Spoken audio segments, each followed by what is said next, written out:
Ghost in a Shell, the very, very, very popular series of Japanese anime, and also also manga as well,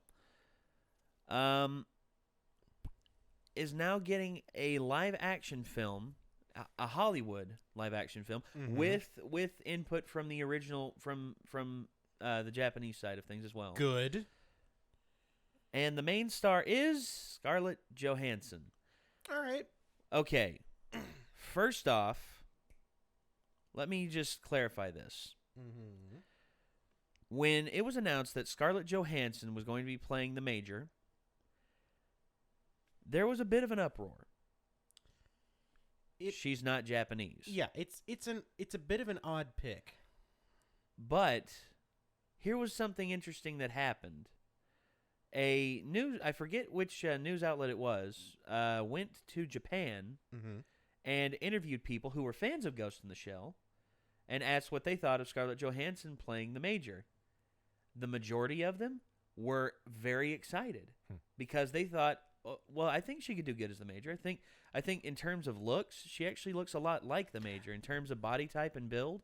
I think she'd do very well. And plus, to be fair, she's got giant anime eyes. So well, and another thing is the Major, as I've always seen the Major depicted, not overly Asian looking. Well, and not to mention, it's essentially she's riding around in a robot body. The robot body can look like whatever. Yeah. Here's the thing. To me, the characters in Japanese anime, they have red hair, blonde hair, and all this and all that. You know, it's for diversity reasons because they have very unique styles that don't really resemble human phenotype. It's true. Like it's an art style. I mean, giant anime eyes. Giant anime eyes. Yeah. And super pointy chins and noses. Yeah, and gravity defying hair. And boobs. Gravity defying and buttocks sometimes. Yep. I was going to stop it hair, but I mean, fan look, service, dude. It is a thing now, and it won't freaking die. I mean, hell, fan service can ruin anime sometimes. Well, now I can appreciate old fans. the thing is, I can though, too. Mentioning that in regards to Ghost in the Shell is interesting because there's a lot tied into, very specifically, there's some human sexuality commentary. Yeah, there is in there as well. Yeah, there is. So I mean, that's something. That is something, and it is kind of a confusing type because there are people who consider Ghost in a Shell like some sort of fan service, but at the same time, people see, people don't really view the Major as your average female average anime female. I see it as a very interesting philosophical piece in a lot of places. Yeah, I see that as well. Yeah. I see that as well. Honestly, it's just effing cool. I think what it is. I think so too. Well, we've got the trailer queued up here. Yup. And let's give it a watch and see what lies within. Let's do it. Hey, it's Scarlett Johansson, and Hey, we Scarlett. did hard at work Hey. on the new film Ghost in the Shell. We are They finally chop all ready her to give hair you a off. look at it. I'm thrilled. Actually, I think it's up to have and been behind given her the a little opportunity bit. to play the Major, and I'm so excited to be able to show you a glimpse into her world. Please enjoy the first trailer of Ghost in the Shell.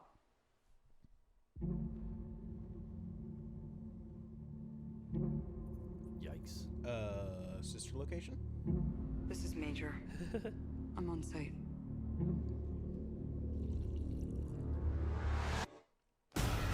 Yep. I'm going in. Thermoptic camo.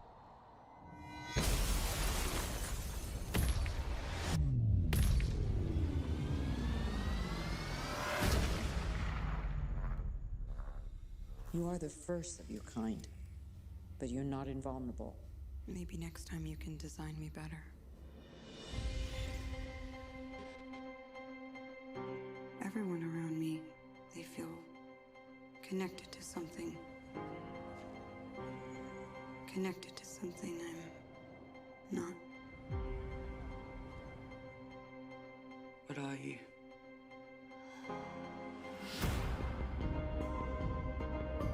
You were dying.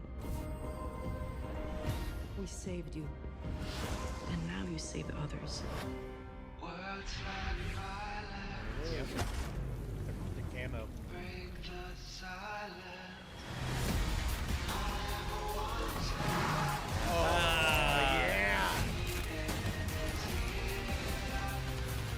I don't know who to One of my trust. favorite characters. Yeah. He's so cool. I know I have a past. I'll find out who I was.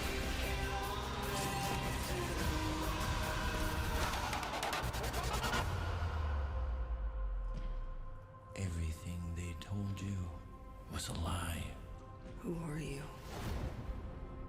They did not save your life. They stole it.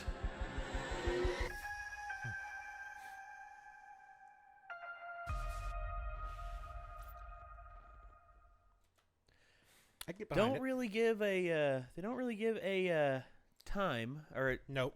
Let's go to Wikipedia and see what. Let's see what they've got going. Yeah. We'll also see what the budget is as well. I'm gonna go with high.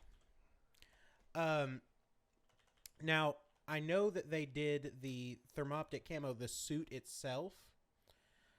I can't remember. I read an article about it. March 31st, so not that far off. Hey, Rupert Sanders. Rupert Sanders, very good director.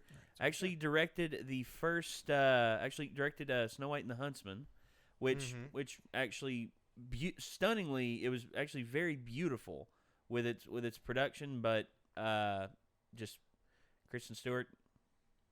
That's really all I have to say about that.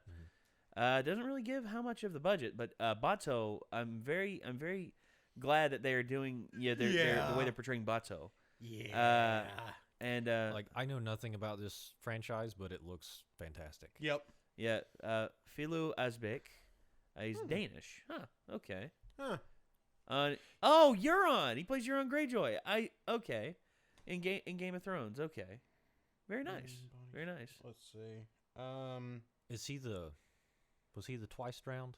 Yes. He is He's a crazy dude. yeah, he's the he's the uncle of Theon and Yara. The crazy priest. Yeah. They have a really cool house motto. What is dead may never die. But rises again harder and stronger. Yes, rises Pretty again. good. Yes. Plus, they have a giant squid on their banner, Yeah. so that's Yeah. Yeah, and also the chief. I like how they're portraying the chief as well. I like that they're going with the similar hairstyle because that always bugged me a little bit in the anime, but now that I see it portrayed in real life, I'm like, yeah, that works. Man. It didn't really feel weird Yeah. having her in it because most of the cast most of the cast is Japanese and it's set in Japan, but it didn't really feel weird. I mean, Yeah. No, it was quite good. Yeah. Let's see. Let me see if I can get some pictures of the Major and Bato and Yep. yeah, all of them up here. Let's see. Oh, Nope. wrong one. Other way. Go Joe's. and that's the thing too. Is sometimes in certain I have a limited anime exposure, but they make a point to designate that some characters are different ethnicities. Because I remember in Attack on Titan, they point out that Yeah, she doesn't really look Japanese. No, The Major does not.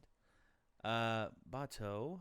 I mean Bato's right there in Yeah. that image. Yeah, that's Bato right there. Yeah, eyes. he's super cool. I was gonna say square chin, wide nose, or wide boxer nose. Mm-hmm. Yeah, and there's the chief. The Yeah, chief, the which hair. they got the hair right. They I did knew it. I knew it.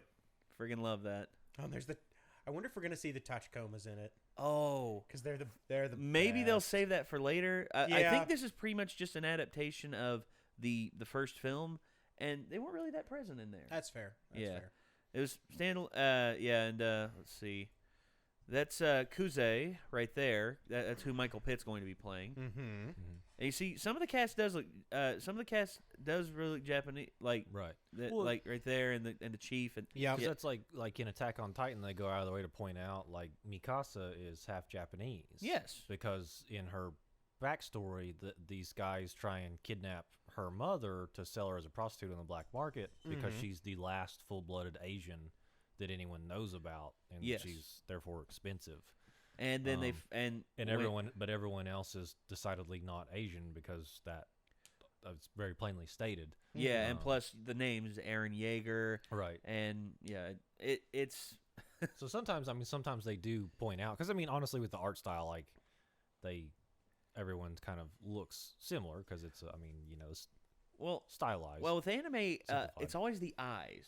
Right. Depending on the eyes, or if you go like full chibi mode and the eyes take up half of the face, which is just crazy, or the Powerpuff Girls if you're Powerpuff Girls. No. But for anime, that distinct style, well, it's obviously very very successful because you look at how anime has changed culture so far, not just in Japan but worldwide. I mean, you look at just how many people it draws in with its art style and with its stories, and you see that's another thing about anime stories because Hollywood is pretty straight laced when it comes to most of their stories. The Hollywood stereotypes. The hero saves the damsel in distress, and all this and all that. Tale as old as time. All the bullshit. Yeah. Yeah. So, it's good that they're reaching out and they're trying to pull in different stories from different mediums. That's just like Edge of Tomorrow. Edge of Tomorrow was based on an anime or based on a manga, and it is and it was really good, and the way they pulled it off worked tremendously. Have either of you seen Edge of Tomorrow? I can't say that I have. Tom Cruise and Emily Blunt. Like I'm gonna be honest. The first bit of the trailer, I saw the trailer for it, and I thought it looked ridiculously stupid. Oh, I did too. But then all of a sudden, the reviews came out for it, like 90% on Rotten Tomatoes, and it's like really, really good, and has really good, like not just a great story, but also a great idea for future stories in this universe, and it's amazing. But it's just awesome to me that the anime and otaku culture is being taken more seriously, and it's showing here. Well, I guess outside of Japan. Well, outside it's a of Japan, huge industry in Japan. Oh yeah, in Japan it's monstrous, but I'm talking but nationwide, but worldwide now. Worldwide, it's being taken more seriously, and now Hollywood is finally stepping up to the plate a little bit. And Paramount Pictures, actually, production company Paramount, DreamWorks, Amblin, and Arad. So they've got 4 different production companies working on this one film, and it's being distributed by Paramount. Yep. And it'll be March 31st, 2017. That is pretty cool that Beat Takeshi's going to be in this movie. All right, so I'm excited for this. Just from the first preview of it, what do you think? I'm excited. I would love to see this. Yep. Yeah. All right. So, everyone out there, thank you for tuning into this, and I guess until next time, signing off for the Renegades. I'm Nate. I'm Ben. Micah. And we will see you all later. Take care.